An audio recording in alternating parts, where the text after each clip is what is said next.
আপনি বলবেন এই সাদা কালো মানসিকতা কি আমাদের বিপদের কারণ হতে পারে? কখনো কখনো আমরা একদল মানুষকে খুব ভালো মনে করি অথবা খুব খারাপ মনে করি। খুব ভালো মনে করছি এবং খুব খারাপ, একদম গাঢ় সাদা এবং একদম গাঢ় কালো। এই যে ব্ল্যাক অ্যান্ড হোয়াইট মানসিকতা, এই মানসিকতা কি আমাদের বিপদের কারণ হতে পারে? এই ব্যাপারে আপনি কি বলবেন? কেন?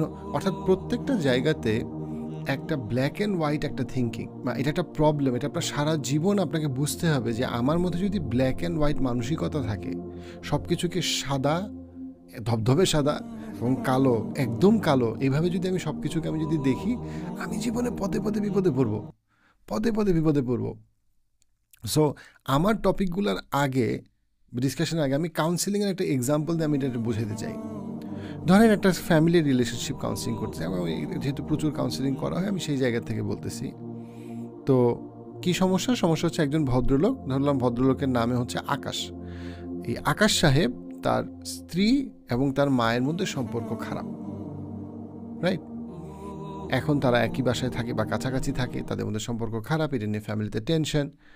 এখন এই যে আকাশ সাহেব বা আকাশ সাহেবদের মতো 100টা বা 200টা কেস যেটা আমরা লাইফ স্প্রিংয়ে হ্যান্ডেল করি, আমরা যে কমন প্রবলেমটা দেখতে পাই সেটা হচ্ছে আকাশ সাহেব ধরেই নিবে হয় সব দোষ আমার মায়ের অথবা সব দোষ আমার বউয়ের। আকাশ সাহেবরা ধরেই নিবে যে হয় সব গুণ আমার মায়ের অথবা সব দোষ আমার মায়ের।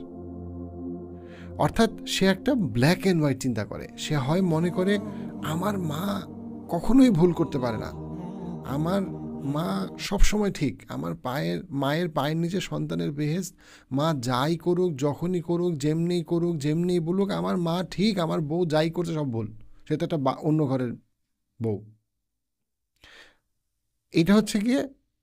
অথবা আকাশ সাহেব মনে করে না, আমার বউ খারাপ, আমার বউ ভালো, আমার বউ খারাপ হইতে পারে না, আমি আমার বউকে প্রেম করে বিয়ে করছি, আমার মা তো ছোটোবেলায় আমাকে মারতো, সো আমার মা যাই বলে আমি কোনোটাই শুনবো না, আমার বউ যাই বলে আমি তাই চোখ বন্ধ করে শুনবো, আমার বউ বলছে মায়ের সাথে সম্পর্ক না রাখতে, আমি মায়ের সাথে সম্পর্ক রাখবো না, কিন্তু মায়ের সাথে সম্পর্ক রাখতেছি না বলে আমার কষ্ট হচ্ছে, কিন্তু কিছু করার নেই, আমার মা তো খারাপ কিন্তু আমার বউ তো ভালো, তো আমি চক্ষু বন্ধ করে আমি আমার বউয়ের কথা শুনবো। এই যে মানসিকতাটা, এই মানসিকতাটা আসলে ফ্যামিলিতে আরও কেওয়াস তৈরি করে, বিশৃঙ্খলা তৈরি করে, এবং তাতে আকাশ সাহেব নিজেও একসময় কষ্টে থাকে, কারণ সে একটা সময় বোঝে যে সে ভুল করছে, কিন্তু বুঝতে বুঝতে তার সংসারে 12টা বেজে যায়। এই যে আকাশ সাহেবের মানসিকতাটা, এই মানসিকতাটা হচ্ছে কি ব্ল্যাক অ্যান্ড হোয়াইট মানসিকতার একটা রিয়েল লাইফ ডেমনস্ট্রেশন, এবং এটার যে ক্রাইসিসটা, এই ক্রাইসিসটা আপনাদেরকে বোঝানোর জন্য বললাম। সে ধরেই নেয় যে এর মধ্যে দুই পক্ষের মধ্যে যদি ঝামেলা লাগে, সব দোষ কোনো এক পক্ষের এবং সব গুণ কোনো এক পক্ষে। কিন্তু আসলে এটা তো হইতেই পারে যে হয়তো আপনার মা এবং আকাশ সাহেবের মা এবং আকাশ সাহেবের যে স্ত্রী, দুজনের মধ্যেই বেশ কিছু ভালো গুণ আছে, আবার দুজনের মধ্যেই কিছু এরিয়াজ অফ ইমপ্রুভমেন্ট আছে। দুজনের মধ্যেই হয়তো বা আন্ডারস্ট্যান্ডিংয়ের গ্যাপে আকাশ সাহেব কোনো একটা ভ্যালু অ্যাড করতে পারে, দুজনের মধ্যেই হয়তো বা ব্যালেন্স করার ক্ষেত্রে আকাশ সাহেব একটা ব্যালেন্সড অপিনিয়ন রাখতে পারে। কিন্তু আমাদের দেশের মুশকিলটা হচ্ছে এই আকাশ সাহেবদেরকে দিয়ে দেশটা ভরে গেছে সমস্ত জায়গায়। এটা সব পুরো পৃথিবীরই সমস্যা, বাট এটা আমাদের দেশের মানুষেরও একটা সমস্যা, যেটা আমি কমেন্ট সেকশনে দেখতে পাই। যে ইয়াহিয়া আমিন বলছে যে মাইগ্রেশনের আগে এটা চিন্তা করতে হবে, এটা চিন্তা করতে হবে, এটা চিন্তা করতে হবে, ইনভেস্টমেন্টের আগে, ফ্ল্যাট জমির আগে এটা চিন্তা করতে হবে। সাথে সাথে তারা না না এটা সবই ভালো অথবা এটা সবই খারাপ। কেন রে ভাই? কেন সবই ভালো বা সবই খারাপ হইতে হবে? সব ভালো বা সব খারাপ তো হইতে হবে না, রাইট? এই মানসিকতাটা, এই যে মাইন্ডসেটটা, যে প্রত্যেকটা জায়গায় এই মাইন্ডসেটটা আরও প্রবলেম বাড়াবে আপনার লাইফে, কারণ আপনি ক্রিটিক্যালি চিন্তা করতে পারবেন না। আমি ইন্টেনশনালি আমার পডকাস্টের নামটাই রাখছি পার্সপেক্টিভ। নামটা কি? নামটা হচ্ছে পার্সপেক্টিভ। পার্সপেক্টিভ মানে কিন্তু ভালো বা খারাপ না। পার্সপেক্টিভ মানে এটা আমি বুঝাইতে চাইছি যে একটা জিনিসকে আপনি অনেকগুলো অ্যাঙ্গেল থেকে দেখতে পারেন, এবং একটা জিনিসকে অনেকগুলো অ্যাঙ্গেল থেকে দেখার মধ্যেই আপনার একটা ম্যাচিউরিটির এটা একটা লক্ষণ। আপনি যদি একটা খুব ম্যাচিওর ডিসিশন নিতে চান, খুবই মানে মানে একটা প্রজ্ঞাসম্পন্ন একটা সিদ্ধান্ত আপনি নিতে চান আপনার জীবনে যে কোনো ব্যাপারে, ব্যবসায়িক অথবা পারিবারিক, আপনাকে জিনিসটাকে খুব গভীরভাবে নানা দিক থেকে দেখার চেষ্টা করতে হবে। তখন আপনার সিদ্ধান্তটা সঠিক হওয়ার বা উপকারী হওয়ার সম্ভাবনা সিগনিফিকেন্টলি বাড়তে থাকবে। আপনি একটা গাড়ি কিনবেন, আপনাকে চিন্তা করতে হবে যে গাড়িটার সুবিধা কী এবং গাড়িটার অসুবিধাগুলো কী। এখন কেউ বলতে পারে তার গাড়ির অসুবিধা থাকলে কিনবো কেন? কারণ সব গাড়িরই অসুবিধা আছে। গাড়ি তো আপনাকে কিনবেনই, আপনি গাড়ি কিনতে তো আমি মানা করি নাই, কিন্তু আপনি বোঝার চেষ্টা করেন সুবিধা অসুবিধাটা কি। আপনি আপনার বাচ্চাকে ইংলিশ মিডিয়াম স্কুলে দেবেন বা বাংলা মিডিয়াম স্কুলে দেবেন, আপনাকে বুঝতে হবে বাংলা মিডিয়াম বা ইংলিশ মিডিয়াম স্কুলের সুবিধা অসুবিধাগুলো কী। এটা আপনার জন্য ভালো। তাহলে কি আমি বাচ্চাকে স্কুলে দিব না? অবশ্যই আপনি বাচ্চাকে স্কুলে দিবেন, বাচ্চাকে স্কুলে দিবেন না কেন? কিন্তু আপনি চ্যালেঞ্জগুলো বুঝবেন। প্রচুর আপনার উদ্যোক্তা এই ভুলটা করে। আমি যেহেতু উদ্যোক্তাদেরকে আমি নিজেও একজন উদ্যোক্তাদেরকে নিয়ে কাজ করি, ইনভেস্টমেন্টের জন্য উদ্যোক্তাদের সাথে প্রচুর পরিমাণে কথা বলা হয়। আমি অনেক উদ্যোক্তাকে দেখি যে তারা তাদের যে ব্যবসা, তাদের যে উদ্যোগ, সেই উদ্যোগের যখনই তাকে প্রশ্ন করা হয় যে তোমার উদ্যোগের বা তোমার বিজনেসের, তোমার স্টার্ট আপের রিস্কগুলা কী, চ্যালেঞ্জগুলা কী, উইকনেসগুলা কী, তারা বলতে পারে না। যেই উদ্যোক্তা তার বিজনেসের রিস্ক বোঝে না বা তার বিজনেসের চ্যালেঞ্জ বোঝে না, তার বিজনেসে খারাপ করার সম্ভাবনা অনেক উদ্যোক্তা থাকে যে ভাই এত ভালো আইডিয়া, আমরা এত ভালোভাবে এক্সিকিউট করব, এর মধ্যে কোনো ভুলই নাই ভাই, একদম স্পটলেস।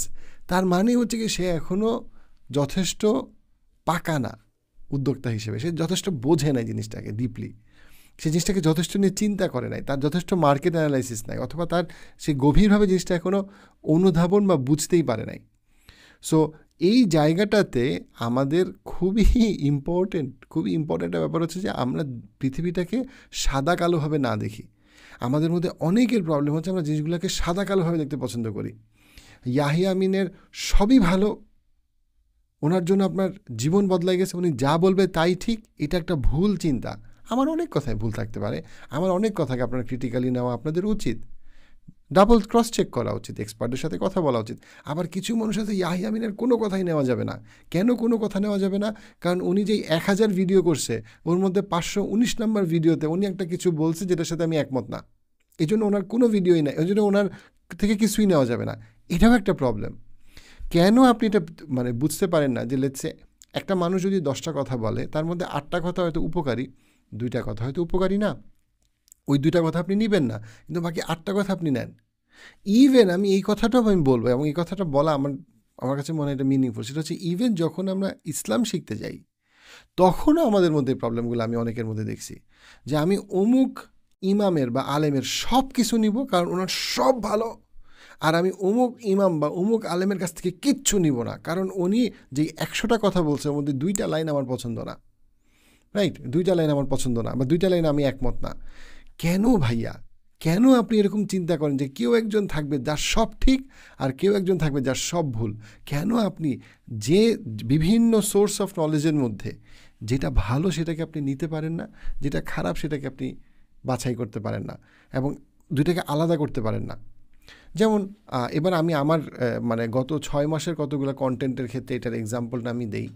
যেমন আমি মাইগ্রেশন নিয়ে কথা বলি। কেন আমি মাইগ্রেশন নিয়ে এত কথা বলি এটা নিয়ে আমি আরেকটা ভিডিও করব পরবর্তীতে, যে কেন আমার কাছে মনে হয় মাইগ্রেশন আমাদের যে ওভারঅল ওয়েলবিং, আমাদের যে সাইকোলজিক্যাল ওয়েলবিং, এটার সাথে কীভাবে রিলেটেড। কারণ মাইগ্রেশনের সাথে দেশপ্রেম রিলেটেড।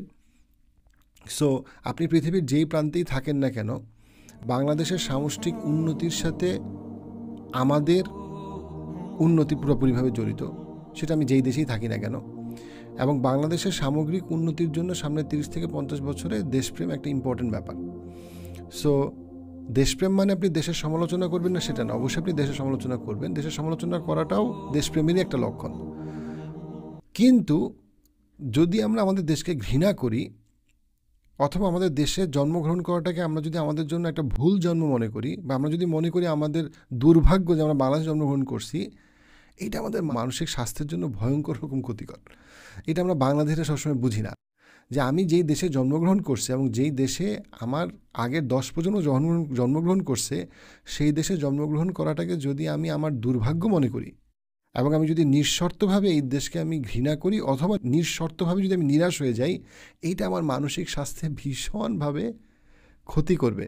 কারণ আমি আমার আইডেন্টিটিকে হেট করি, অথবা আমি মনে করি আমার কোনো আইডেন্টিটি নাই। এইটা ডেফিনেটলি আমাদের মানসিক স্বাস্থ্যে এফেক্ট করে। এই জন্য আমি মাইগ্রেশন নিয়ে এত কথা বলি। মাইগ্রেশন কোনো প্রবলেম না, আপনি পৃথিবীর যে কোনো প্রান্তে মাইগ্রেট করতে পারেন এবং আপনি দেশপ্রেম, আপনার মধ্যে দেশপ্রেম থাকতে পারে। আপনি পৃথিবীর যে কোনো প্রান্তে গিয়ে আপনি জীবনে অনেক উন্নতি সাধন করতে পারেন। প্রবলেমটা মাইগ্রেশন না, প্রবলেমটা আমাদের মাইন্ড ফ্রেম। মাইন্ড ফ্রেমের প্রবলেমটা কি? মাইন্ড ফ্রেমের প্রবলেমটা হচ্ছে যখন আমরা মনে করি যে আমার দেশের সবই খারাপ আর আমার দেশের বাইরে সবই ভালো, আমার দেশের সবই কালো, আমার দেশের থেকে বের হইলে সব কিছুই রঙিন, তখন অটোমেটিক্যালি আমি ওই নিরাশার মধ্যে পড়ে যাব যে নিরাশাটা আমার জন্য সামষ্টিকভাবে আমাদের জন্য ভালো না। তাহলে কি আমি দেশের যে খারাপ জিনিসগুলো সেগুলোকে আমি খারাপ বলবো না? অবশ্যই বলবেন। আপনার দেশের যে জিনিসগুলো খারাপ সেটাকে তো আপনি অবশ্যই খারাপ বলবেন, সেটাতে আপনি অবশ্যই সমালোচনা করবেন, আপনিও সমালোচনা করবেন, আমিও সমালোচনা করব। সেই সমালোচনা করতে কেউ মানা করতেছে না। কিন্তু যখন আপনি অ্যাগেইন ব্ল্যাক অ্যান্ড হোয়াইট চিন্তা করবেন যে আমার জীবনের সব খারাপ আর আমার যে বন্ধুরা দেশের বাইরে যেতে পারছে তার জীবনের সব কিছু রঙিন, তখন সেটা আপনার জীবনে একটা পার্মানেন্ট নিরাশার কারণ হবে। এবং এই নিরাশাটা আমি প্রচুর বাংলাদেশিদের মধ্যে দেখি বলেই আমি মাইগ্রেশনের টপিকে এত কথা বলি এবং সামনেও আমি বলবো। কারণ আমি বোঝানোর চেষ্টা করি যে প্রত্যেকটা দেশেরই সুবিধা অসুবিধা আছে, প্রত্যেকটা দেশের একটা কনটেক্সট আছে। সেই সুবিধা অসুবিধা অনুযায়ী আপনি চিন্তা করবেন আপনি কোন দেশে থাকবেন। কিন্তু আপনি পৃথিবীর যে দেশেই থাকেন না কেন, দেশপ্রেম একটা ভালো জিনিস। দেশের উন্নতি চাওয়া এবং দেশের উন্নতির জন্য যা কিছু ভালো, আপনি পৃথিবীর যে প্রান্তেই থাকেন না কেন সেখান থেকে যদি আপনি সেটা চিন্তা করেন, চেষ্টা করেন, দোয়া করেন, কাজ করেন, এটা আপনাকেও ভালো রাখবে, বাংলাদেশিদেরকেও ভালো রাখবে, এটা আমাদের সবার জন্য ভালো। সো যখন আমি মাইগ্রেশন নিয়ে কথা বলি, এটা নিয়ে আমি আরেকটা ভিডিও ডিটেলসে পরে আবারও করার প্ল্যান আছে যে মাইগ্রেশন নিয়ে আমি কেন এত কথা বলি। বাট যেই জিনিসটা আমি কমেন্ট সেকশনে বারবার দেখি এবং যেটা আমার কাছে মনে হয় যে এটার জন্য আমি এটা নিয়ে ভিডিওতে কথা, সেটা হচ্ছে যে আপনি তো বলছেন বাংলাদেশে কোনো সমস্যাই নাই, আপনি তো বলছেন যে বাংলাদেশ নিরাপদ, বাংলাদেশে কোনো প্রবলেম নাই, আপনি তো বলছেন বাংলাদেশে কোনো দুর্নীতি নাই। না ভাইয়া, আমি এগুলো বলি নাই। আপনি আমার পডকাস্টটা খেয়াল করেন, আমি এটা বলি নাই। এটা আপনার মন আপনাকে বলতেছে, আমি এটা বলি নাই। আমি যেটা বলছি সেটা হচ্ছে কি যে বাংলাদেশের দুর্নীতি আছে, বাংলাদেশের বাইরেও দুর্নীতি আছে, বাংলাদেশের স্ট্রাগল আছে, বাংলাদেশের বাইরেও স্ট্রাগল আছে। আপনি চিন্তা করবেন যে কোন স্ট্রাগলটা করা আপনার জন্য অ্যাপ্রোপ্রিয়েট, আপনি সেই প্রজ অ্যান্ড কস্ট অ্যানালাইসিস করবেন। কিন্তু আপনি যখন অ্যানালাইসিসটা করতে যাচ্ছেন, আপনার ব্রেইন ইউজ করতে আপনার ইচ্ছা করতেছে না। আপনার যেটা ভাবতে ভাল লাগতেছে যে ইদার দেশের সবই খারাপ এবং বিদেশের সবই ভালো, অথবা বিদেশের সবই খারাপ, দেশের সবই ভালো। এই যে ব্ল্যাক অ্যান্ড হোয়াইট চিন্তাটা ভাইয়া বা আপু, এই চিন্তাটা আপনার মন গড়া এবং এই চিন্তাটা আপনার জন্য আসলে খুব স্বস্তিকর না। অল্প সময় আপনার কাছে মনে হতে পারে স্বস্তিকর, বাট লম্বা সময় এটা অস্বস্তিকর। কারণ একটা না একটা সময় আপনি বুঝতে পারবেন যে আপনার এই চিন্তাটা, এই যে সাদা কালো চিন্তাটা ভুল। একটা উদাহরণ দেওয়ার জন্যই বলি, আমি যতটুকু আমি আমেরিকা ভিজিট করছি বা ভিজিট করার সুযোগ পাইছি, আমার খুব ইন্টারেস্টিং একটা এক্সপিরিয়েন্স আমেরিকাতে। কারণ মানে বেশ কিছু 5-6টা স্টেট ভিজিট করার যেহেতু সুযোগ হয়েছে। বাট ডেফিনেটলি আপনাদের মধ্যে অডিয়েন্সের মধ্যে অনেকেই থাকতে পারে যে আমার থেকে অনেক বেশি ট্রাভেল করছে। বাট আমেরিকার ক্ষেত্রে আমার একটা অবজারভেশন, সেই অবজারভেশনটা হইলো এরকম যে আমেরিকা একটা প্রচণ্ড colourful country in the sense that আমেরিকার কিছু কিছু দিক আছে, কিছু কিছু বিষয় আছে আমেরিকার যেটা অসাধারণ, অসম্ভব ভালো। অ্যাট দ্য সেম টাইম আমেরিকার কিছু কিছু জিনিস আছে যেটা অসম্ভব খারাপ। এবং এই দুইটা জিনিসই সত্যি। আমেরিকার কিছু কিছু বিষয় আছে যেটা অসম্ভব ভালো, আসলেই ভালো, জেনুইনলি ভালো। কিছু কিছু অ্যাচিভমেন্ট জেনুইনলি ভালো। আবার অ্যাট দ্য সেম টাইম ওদের কিছু কিছু কাজ আছে যেটা পিশাচ একমাত্র করতে পারে, পিশাচ ছাড়া কেউ করতে পারে না। এবং দুইটাই সত্যি, দুইটাই আমেরিকা। সো আপনি যখন বাংলাদেশ থেকে চিন্তা করতেছেন আমেরিকা কেমন, বা ইভেন আমেরিকাতে বসেও চিন্তা করছেন আমেরিকা কেমন, আপনার এই দুইটা জিনিসই আপনার মাথায় রাখা আপনার জন্য ভালো, যে এই দুইটা বিষয়ই আমেরিকাতে সত্যি। এটা এখন আপনি যখন ব্ল্যাক অ্যান্ড হোয়াইট চিন্তা করবেন তখন আপনার কাছে মনে হবে না না না না না, হয় সব ভালো তা না হলে সব খারাপ। এই যে সব ভালো না হলে সব খারাপ, এই মানসিকতাটা পরিহার করেন। এই মানসিকতাটা আপনার জন্য ভালো না, এই মানসিকতাটা আপনার জন্য একেবারে ভালো না। সেটা আপনি বাংলাদেশে থাকার সিদ্ধান্ত নেন আর মাইগ্রেট করার সিদ্ধান্ত নেন, ওই যে আকাশ সাহেবের যে সমস্যা, ওই সেম সমস্যাটা কিন্তু আপনার জীবনে সব জায়গায় হবে। আপনি মাইগ্রেশন করতে চাচ্ছেন, আমি ওই দিন একটা দাওয়াতে গেছি। সো অনেক সময় দেখা যায় যে কিছু মানুষ বলে যে ও আপনাকে দেখছে ফিরে এসে সেই বা ভালো, অনেকে সেলফি তুলতে চাবে, ঠিক আছে, আলহামদুলিল্লাহ, ভালো, মানুষ পছন্দ করে। ওই একটা জায়গায় একটা দাওয়াতে এক ভদ্রলোক আমাকে নিয়ে খুব উত্তেজিত হয়ে গেছে। হ্যাঁ, আপনি ইয়াহিয়া আমিন না? জি, আমি ইয়াহিয়া আমিন। আপনি ভিডিও করেন না? হ্যাঁ, ভিডিও করেন। আপনার জন্য আমি কানাডা যেতে পারতেছি না। হ্যাঁ, আপনার কারণে আমার সংসারের সমস্যা। আমি বললাম, উনি আমার পেশেন্ট না। তো উনি আমার ভিডিও দেখেন। সো আমি যেটা ওনাকে বললাম যে, দেখেন ভাইয়া, আমি তো ইমিগ্রেশন অফিসার না, আমি কানাডার ভিসাও দিই না। আপনি যদি কানাডায় যেতে চান, শুভকামনা রইল, যান।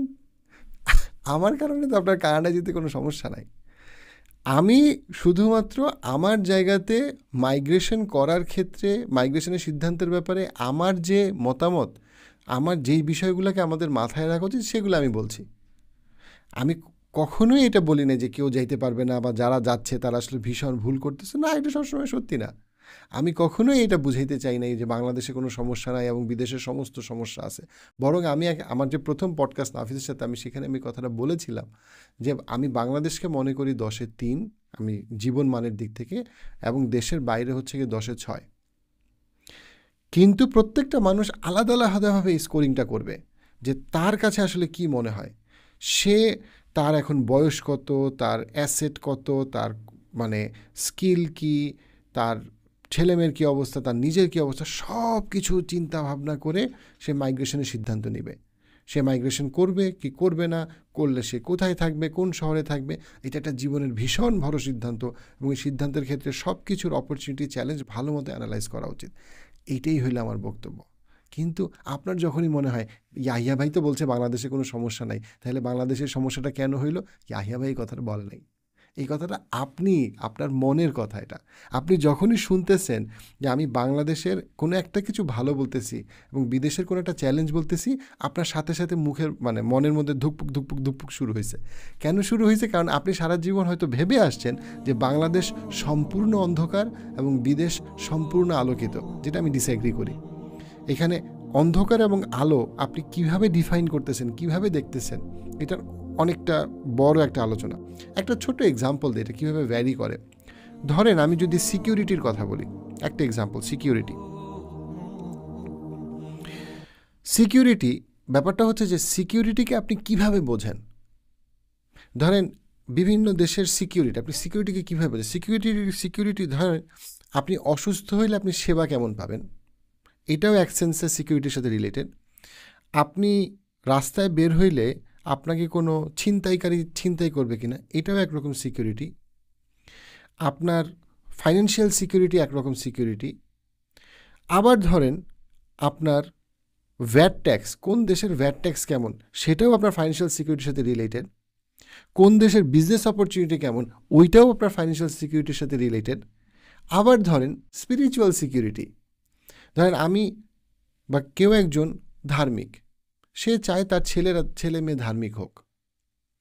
এখন সে যখন মাইগ্রেট করবে বা মাইগ্রেট করবে না, তার কাছে কারো কাছে এই স্পিরিচুয়াল সিকিউরিটি ইম্পর্ট্যান্ট, যে কোন দেশে গেলে প্রজন্মের পর প্রজন্ম আমি যে ধর্মীয় মূল্যবোধে বিশ্বাস করি সেই মূল্যবোধটা টিকে থাকবে। আবার আরেকজনের কাছে সেই ধর্মীয় মূল্যবোধ টিকে থাকার কোনো দরকার নেই, সে চায়ও না। তার নিজের মূল্যবোধটাই এমন যে সে মনে করে আমি আমার মতো মূল্যবোধ তৈরি করব, আমার সন্তান তার মতো মূল্যবোধ তৈরি করবে, ফাইন, কোনো প্রবলেম নাই। তো অর্থাৎ একজনের কাছে স্পিরিচুয়াল সিকিউরিটি খুব ইম্পর্টেন্ট বা জীবনের সবচেয়ে গুরুত্বপূর্ণ বিষয়, আরেকজনের কাছে স্পিরিচুয়াল সিকিউরিটির কোনো দাম নাই, কোনো দরকার নাই, সেটাতে বিশ্বাস করে না বা সেটাকে জরুরি মনে করে না। ইউ সি, ডিসিশানগুলো যে আপনি যে একটা ডিসিশান নেবেন জীবনে বড়, কাকে বিয়ে করব, মাইগ্রেট করব কি করব না, কোথায় থাকব, কতদিন থাকব, পড়াশোনা করে কি ওইখানে থেকে যাব না চলে আসব, এই প্রত্যেকটা জায়গায় আপনাকে ডিটেইলসে চিন্তা করতে হবে। কারণ এই সিদ্ধান্তটা আপনার জীবনের সবচেয়ে গুরুত্বপূর্ণ সিদ্ধান্তের একটা। সো এইখান থেকে আমার পার্সপেক্টিভ পডকাস্টের সূচনাটা, এইখান থেকেই আমি মানুষকে বিভিন্ন দৃষ্টিকোণ থেকে একই জিনিস দেখানোর আমি চেষ্টা করি। সেটা সংসার জীবন হোক, সেটা সংসারের বিভিন্ন সমস্যা হোক। আবার আরেকটা গ্রুপ আছে যারা মনে করে সব ছেলেরাই খারাপ, অথবা সব মেয়েরাই খারাপ, সব ছেলেরাই উগ্র, সব মেয়েরাই উগ্র, সব ছেলেরাই ভিকটিম, আবার সব মেয়েরাই ভিকটিম। এই যে গ্রুপগুলো হয়, এই গ্রুপগুলো সবসময় ক্ষতিকর। কারণ ছেলে এবং মেয়ে প্রত্যেকেরই ভালো কিছু করারও ক্ষমতা আছে এবং তাদের দুজনেরই অপরাধ করার ক্ষমতা আছে। আপনাকে এই জিনিসটাকে একটু ক্রিটিক্যালি চিন্তা করতে হবে এবং বিভিন্ন দৃষ্টিকোণ থেকে দেখতে হবে, কেস বাই কেস আপনাকে চিন্তা করতে হবে।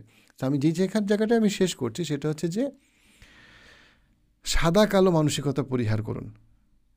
লাইফটাকে আমরা আরেকটু গভীরভাবে বোঝার, পর্যবেক্ষণ করার চেষ্টা করি এবং প্রত্যেকটা জিনিসের সুবিধা অসুবিধা বুঝে কেস বাই কেস আমরা চিন্তা করি যে আমার জন্য কোনটা ভালো হবে। আমি যত সাদা কালোভাবে পৃথিবীটাকে দেখার চেষ্টা করব, জোর করে একটা জিনিস যেটা সাদা কালো করা যায় না, ব্ল্যাক অ্যান্ড হোয়াইট করা যায় না, 0 এবং 1 করা যায় না, সেটাকে যখন আমি জোর করে বাইনারি করব, তখন আমি বিপদে পড়বো, কারণ আমার সিদ্ধান্তগুলো তখন আরও বেশি ভুল হবে। সো সাদা কালো মানসিকতা পরিহার করুন।